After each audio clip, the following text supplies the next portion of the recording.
by the way, you're a mortgage professional. That's not the focal point. You're not doing mortgage vocabulary. If you're doing that, stop it. No one's listening. Don't put open house flyers on Instagram.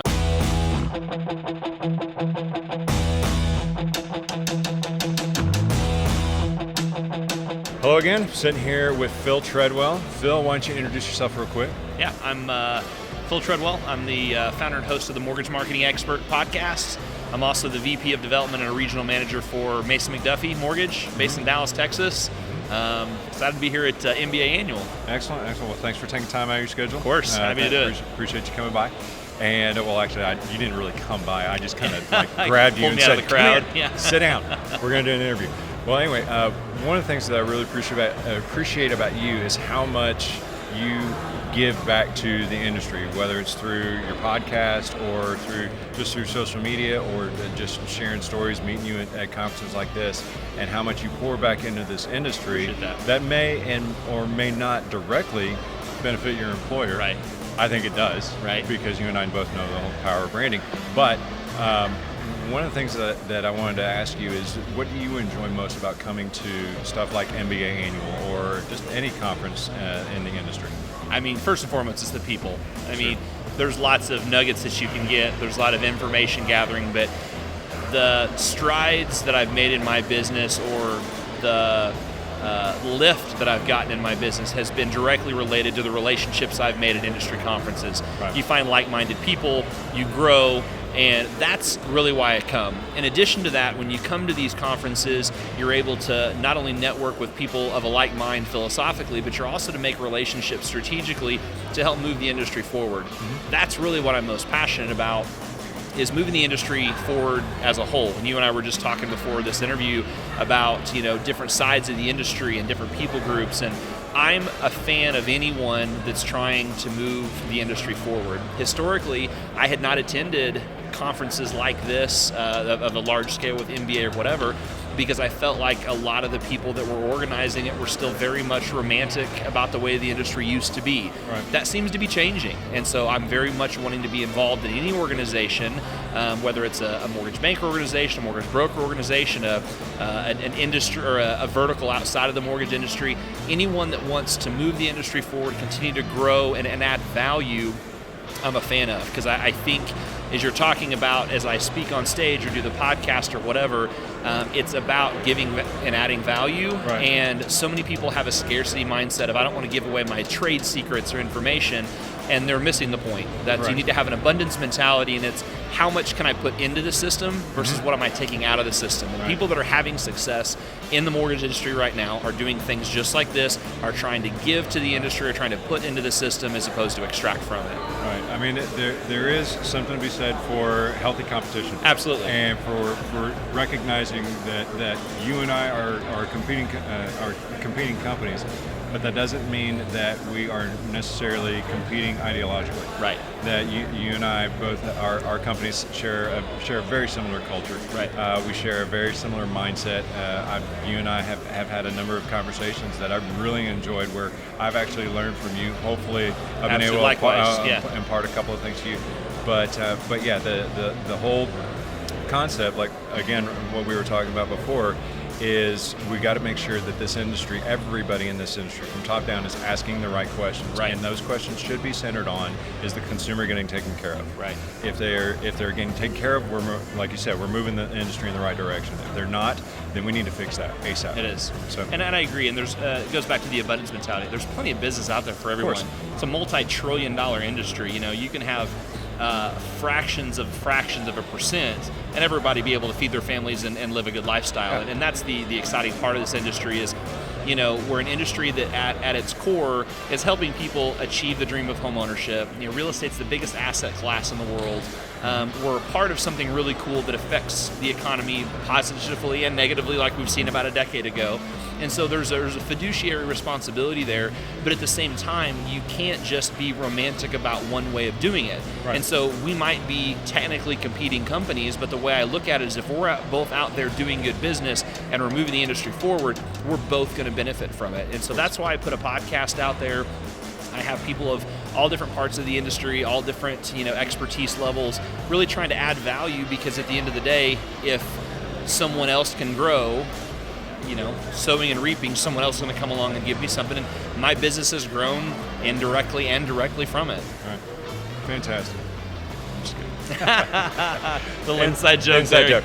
So, yeah, I mean, those are excellent points. And one of the things that I am quickly learning is that it's not too late. Right. For you, it doesn't matter how big or how small your industry is, to have the mentality that Phil has and that Thrive is rapidly gaining, is to provide that content. That's the whole reason why we're doing these interviews. It's why I brought my media team with me to MBA, because we wanted to interview influencers and people that are in the industry that are, whether they're speaking here or not. Right. There's a reason why they're here in Austin this weekend.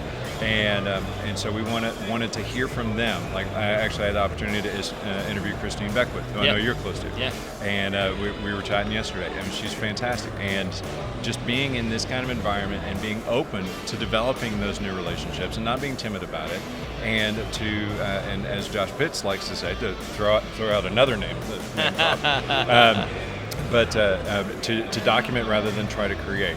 So basically, what we're doing here is imparting a little bit of the experience to folks that weren't able to make the trip or chose not to make the trip, but are still interested in the information. Yeah.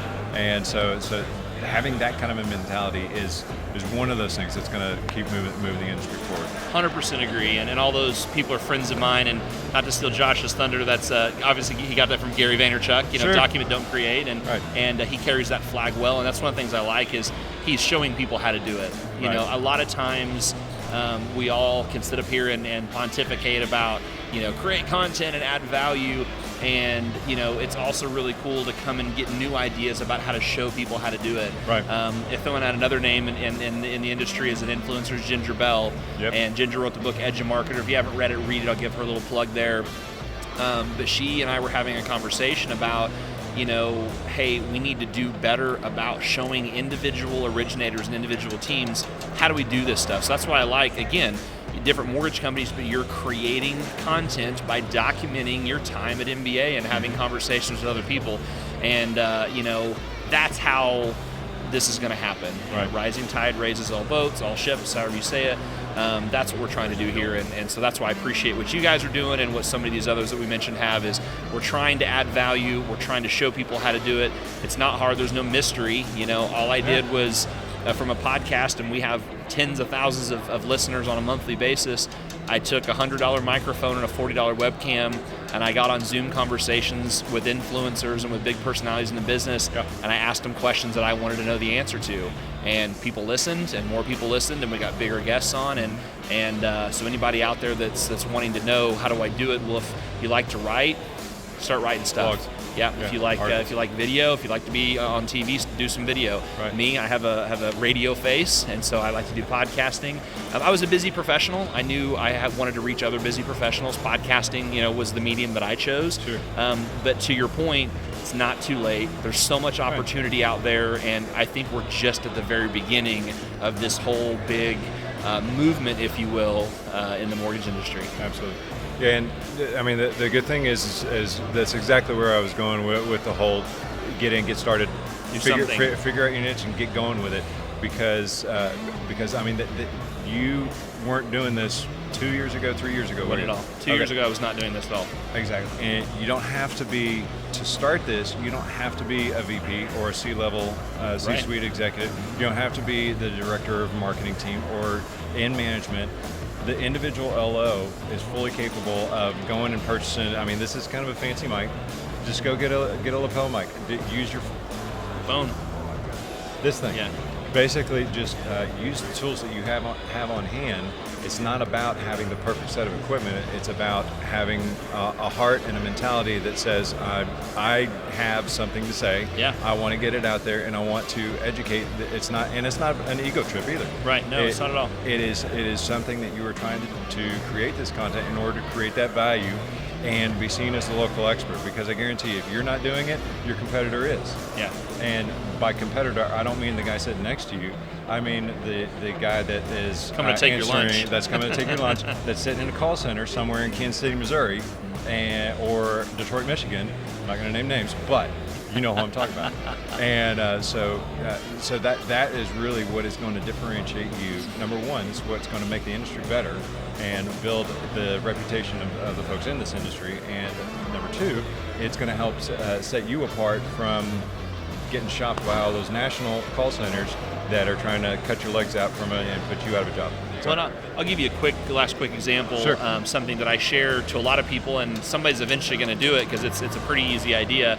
And I'm sure there are people out there doing it. I'm just rambling, but if you went into your community and interviewed business owners, mom and pop restaurants, people that are doing photography or anything you can think of, and interview them and give them a platform, they will share it with their audience.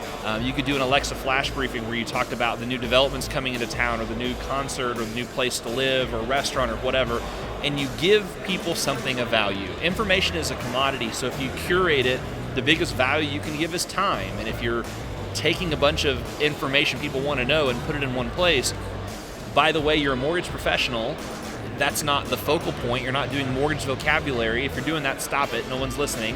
Don't put open house flyers on Instagram, right? Understand the basics of what you're trying to do here. But if you're talking about your community, getting involved in the community, I just did dropping names, did a podcast interview with Gary Vaynerchuk, and he said most everybody, that's a big name, most everybody is doing community tactics. Well, get involved in your community Facebook groups. Don't just look at professional organizations or the Chamber of Commerce. Don't be a troll, add value, answer questions, help people, and you'll get business. This isn't rocket surgery. Just go do something with a good heart of trying to help people. I like Chris Griffith. We just did a podcast recording with him, and he said that if there's a choice of writer, or rightist, always choose the rightist. Do the right thing. Don't compromise. Help people. There's plenty of business out there to be done. Absolutely. I mean, it's spot on, and I think we'll close it out with that. So, Phil, thank you very much for your time. Always a pleasure to see you.